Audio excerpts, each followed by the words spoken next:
नमस्कार सर्वांना. श्री स्वामी समर्थ. आयुष्यामध्ये सगळे छान चालू असताना आपण जास्त विचार करत नाही, पण जेव्हा कठीण वेळ येते तेव्हा मन अस्थिर होते, विचार गोंधळतात आणि आपल्याला स्वतःचे जग कोसळल्यासारखे वाटते. या काळामध्ये बाहेरून काहीच चांगले दिसत नसताना आतून मात्र स्वामी आपल्यासाठी खूप मोठे बदल करत असतात. प्रत्येक कठीण प्रसंग, प्रत्येक वेदना, प्रत्येक हरवणे यामध्ये काहीतरी शिकवण आणि काहीतरी उभारणी लपलेली असते. पण हे समजून घ्यायला वेळ लागतो. कठीण वेळ येताच आपण विचार करतो की हे माझ्याच बाबतीत का घडत आहे, मी असे काय चुकीचे केले, स्वामी मला सोडून तर गेले नाही ना. पण सत्य हे असते की कठीण काळामध्ये स्वामी आपल्याजवळ सर्वात जास्त असतात. फक्त ते दिसत नाहीत. ते आपले जीवन, आपले विचार, आपली वाढ आणि आपले भविष्य यामध्ये खोलवर बदल घडवत असतात. आजच्या व्हिडिओमध्ये आपण हेच पाहणार आहोत की आपल्या कठीण काळामध्ये स्वामी आपल्यामध्ये कोणते मोठे बदल घडवतात. सगळ्यात पहिला बदल म्हणजे स्वामी आपले मन अधिक मजबूत करतात. कठीण काळात सर्वात आधी बदल होतो तो आपल्या मनामध्ये. सुरुवातीला मन अस्थिर होते, भीती वाढते, विचार गोंधळतात. पण हळूहळू स्वामी त्या वेदनेतून आपले मन मजबूत करायला सुरुवात करतात. आपण जे आधी सहन करू शकत नव्हतो ते शांतपणे सहन करायला शिकतो. छोट्या गोष्टींनी तुटणे थांबते, मनाची पकड वाढते, निर्णय क्षमता सुधारते आणि आत्मविश्वास पुन्हा तयार होतो. संकट मनाला तोडत नाही तर ते मनाला आकार देते आणि हा बदल आपल्यालाच कळत नाही, पण स्वामी शांतपणे आपल्यामध्ये ताकद निर्माण करत असतात. कठीण काळामध्ये मन डगमगते, अस्थिर होते, पण हाच काळ मनाला सर्वात मजबूत करतो. मन संकटाने अधिक टिकाऊ होते आणि हा बदल आपल्या भल्यासाठीच घडतो. दुसरा बदल म्हणजे स्वामी चुकीची माणसे आपल्यापासून दूर करतात. कठीण काळामध्येच माणुसकीचे खरे रूप दिसते. कोण टिकते, कोण पळून जाते, कोण फक्त बघत राहते आणि कोण मदतीसाठी पुढे येते हे सगळे या काळातच स्पष्ट होते. आपण संकटामध्ये असताना काही माणसे हळूहळू दूर जाऊ लागतात. त्यांचे बोलणे कमी होते, कधी साथ तुटते तर कधी त्यांचा खरा स्वभाव समोर येतो. हे पाहून मन दुखावते, पण हा स्वामींचा मोठा संकेत असतो. ते आपल्या आयुष्यातील चुकीची, स्वार्थी किंवा फक्त उपयोगासाठी जवळ असलेली माणसे शांतपणे दूर करतात. कारण भविष्यातल्या चांगल्या प्रवासामध्ये अशा लोकांची जागा नसते. हे दुरावणे वेदनादायक असते, पण तेच आपले संरक्षण आणि आपली शुद्धी असते.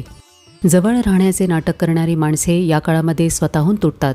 हे वेदनादायक असते, पण हा बदल आपल्यासाठी खूप आवश्यक असतो. तिसरा बदल म्हणजे स्वामी आपल्याला खरी माणसे देतात. कठीण काळामध्ये ज्या लोकांनी आपल्याला साथ दिली तेच आपले खरे लोक असतात. स्वामी आपल्या आयुष्यामध्ये याच काळामध्ये नवीन, चांगली, प्रामाणिक, निरपेक्ष प्रेम करणारी आणि आपल्या भल्याचा विचार करणारी माणसे आणतात. ही माणसे आयुष्यभरासाठी आपला आधार बनतात. संकटात भेटलेली माणसे कधीच खोटी नसतात. ही माणसे अचानक भेटतात, पण त्यांच्या शब्दांमध्ये, स्वभावात आणि त्यांच्या सोबतीमध्ये खरेपणा जाणवतो. ते आपल्याला उपयोगासाठी नाही तर मनापासून आधार देण्यासाठी येतात. त्यांच्यामुळे आपण पुन्हा उठतो, पुन्हा विश्वास ठेवतो आणि पुन्हा जगू लागतो. संकट आपल्या भोवतालची गर्दी कमी करते, पण फक्त खरे, सद्गुणी आणि आयुष्यभरासाठी आपल्या सोबत राहणाऱ्या माणसांसाठी जागा बनवते. आणि ही स्वामींची सर्वात मौल्यवान देणगी असते. चौथा बदल म्हणजे स्वामी आपले अंतर्मन स्वच्छ करतात. कठीण काळ आला की मनावर सर्वात जास्त ताण येतो. विचार वेगाने बदलतात, भावनाही अस्थिर होतात. याच वेळेला स्वामी मनातील अनावश्यक गोष्टी जसे की चिंता, अनाठायी भीती, चुकीचे विश्वास, नकोसे विचार या गोष्टी हलक्या करायला सुरुवात करतात. आपण जे मनात धरून ठेवतो पण उपयोगाचे नसते ते हळूहळू कमी होऊ लागते. कधी शांतता वाढते, कधी विचार स्पष्ट होतात, कधी मन अचानक हलकेही वाटते. हा बदल आपोआप होत नाही तर स्वामी आपल्या मनाची स्वच्छता करत असतात.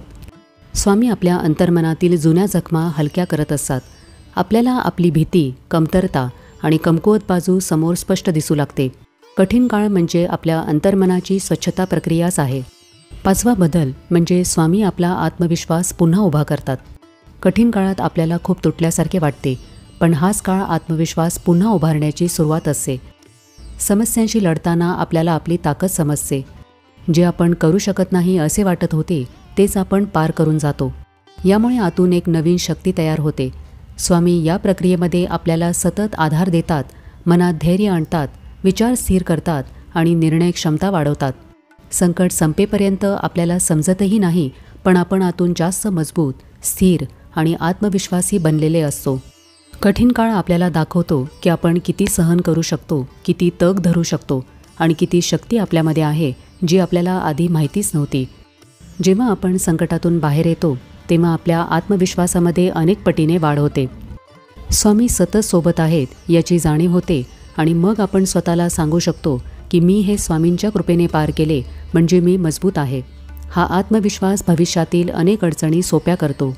कठीण काळामध्ये आपल्यामधील आणखीन एक बदल म्हणजे स्वामी आपल्यामधील अहंकार कमी करतात. आपल्याला सर्वात जास्त तोडणारी गोष्ट म्हणजे अहंकार.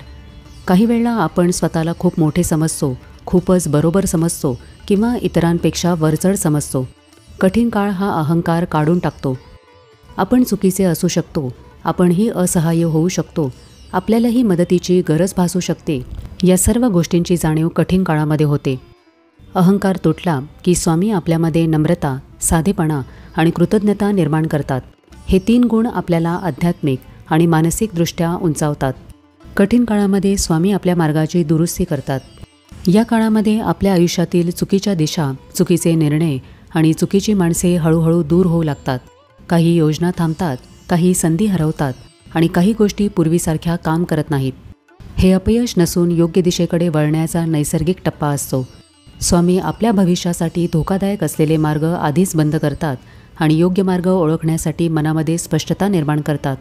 कठीण काळामध्ये जेव्हा आपल्या योजना बंद पडतात तेव्हा आपण विचार करतो की काहीच जमून येत नाही, पण प्रत्यक्षात स्वामी आपल्याला चुकीच्या दिशेवरून योग्य दिशेला वळवत असतात.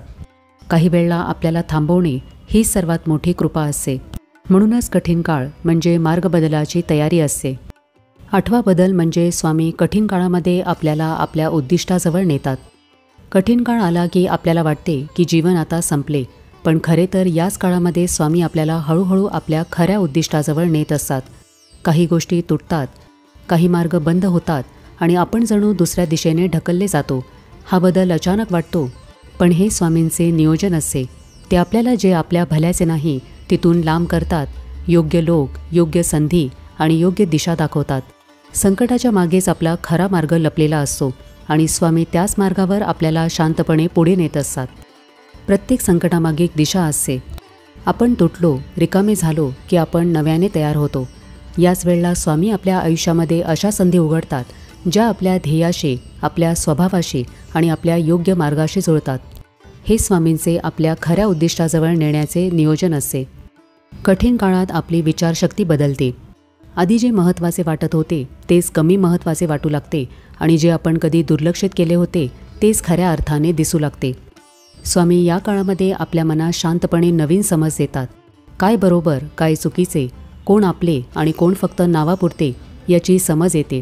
हळूहळू आपली विचारक्षमता वाढते, निर्णयक्षमता सुधारते आणि आपण हलक्या गोष्टींना मनात जागा देणे थांबवतो.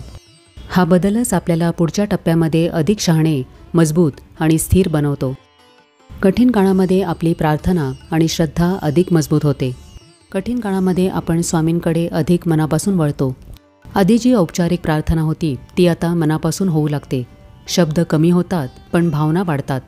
जेव्हा बाहेरचे मार्ग बंद होतात तेव्हा फक्त स्वामींचा एकच मार्ग उरतो. या काळात श्रद्धा हळूहळू खोल होते आणि विश्वास अधिक मजबूत होतो. मनाला स्वामी जवळ असल्याची अनुभूती मिळू लागते. संकट संपेपर्यंत आपल्याला कळत नाही, पण त्या काळामध्ये स्वामींसोबतचे आपले नाते अधिक पक्के आणि जिव्हाळ्याचे झालेले असते. हा बदलच आपल्याला पुढील आयुष्यामध्ये स्थिर आणि अधिक शांत बनवतो. हे काही प्रमुख बदल असतात जे कठीण काळामध्ये स्वामी आपल्यामध्ये घडवतात. कठीण काळ हा जीवनातील सर्वात मोठा शिक्षक आहे. या काळामध्ये बाहेरून त्रास होतो, पण आतून स्वामी त्याच काळामध्ये आपल्यामध्ये मोठे आणि महत्त्वाचे बदल घडवत असतात. आपण कमजोर झालो आहोत असे वाटत असताना मन अधिक मजबूत होते. चुकीची माणसे दूर होतात आणि खरी माणसे जवळ येतात. विचारशक्ती बदलते, निर्णयशक्ती वाढते आणि चुकीचे मार्ग बंद होऊन योग्य दिशेचे दरवाजे उघडतात. मनावरचे ओझे हलके होते, मनाची स्वच्छता होते आणि आत्मविश्वास पुन्हा उभा राहतो. आणि या सगळ्यामध्ये सर्वात महत्त्वाचे म्हणजे स्वामींशी असलेले आपले नाते अधिक घट्ट होते. आपण कोण आहोत, आपल्याला काय हवे आहे आणि कोणत्या मार्गावर जायचे आहे याची जाणीव स्वामी आपल्याला शांतपणे करून देतात. म्हणूनच कठीण काळ कधीही शिक्षा म्हणून पाहू नये, कारण आपल्याला नव्याने घडवण्यासाठी स्वामींचे ते नियोजनच असते. आपल्याला अधिक शहाणे आणि मजबूत बनवण्यासाठी कठीण काळ हा खरा आशीर्वादच आहे. तर कसा वाटला आजचा व्हिडिओ हे मला कमेंट करून नक्की सांगा. आपण भेटूया आता पुढच्या व्हिडिओमध्ये. तोपर्यंत सगळ्यांना श्री स्वामी समर्थ.